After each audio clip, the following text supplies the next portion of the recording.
Էրեբունի վարչական շրջանում քաղաքացիների են ահաբեկում ու մեղադրանքներ առաջադրում, ինչ է կատարվում։ Արմնու լրատվականը տեղեկացավ, որ տևական ժամանակ է, ինչ Էրեբունի վարչական շրջանում էլեկտրաէներգիայի մատակարարման անջատումները խիստ վրդովմունք են առաջացրել բնակիչների շրջանում։ Արդյունքում քաղաքացիների շատերը ահազանգել են Հայաստանի էլեկտրական ցանց ու հետաքրքրվել, թե ինչով են պայմանավորված անջատումները։ Ի պատասխան հեծից հայտնել են, թե վթար է։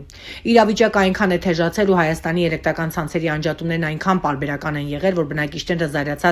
զանգահարել են հեծ ու հայտարարել, որ ինչքան կարող են դիմանալ այս անջատումներին, ինչու կառավարումը ճիշտ չի իրականացվում։ Եվ ահա հերթական անգամ բնակիչների վրդովմունքն ու զայրույթն այն աստիճանի է հասել, որ հեծից պատասխանել են, թե կարող են բողոքել։ Ի պատասխան քաղաքացիները նշել են, թե ում բողոքեն, տալով Ռոմանոս Պետրոսյանի մականունը հայհոյանքներ են հնչեցրել։ Մեկ այլ քաղաքացի եւս զանգարել է հեծ ու իրավիճակից վրդոված հայոյել Նիկոլ Փաշինյանին։ Գործընթացը տարբեր քաղաքացիների կողմից պարբերաբար բնույթ է կրել։ Արդյունքում հեծի աշխատակիցները քաղաքացիներին պատասխանել են, թե ձայնագրությունը տալու են իրավապահներին։ Իրավապահներն էլ զայրացած արձագանքները լսելով սկսել են քաղաքացիներին ահաբեկել ու մեղադրանքներ առաջադրել խուլիգանության համար։ Արմնու լրատվականը տեղեկացավ, որ այս պահին 4 քաղաքացու է մեղադրանք առաջադրված խուլիգանության համար։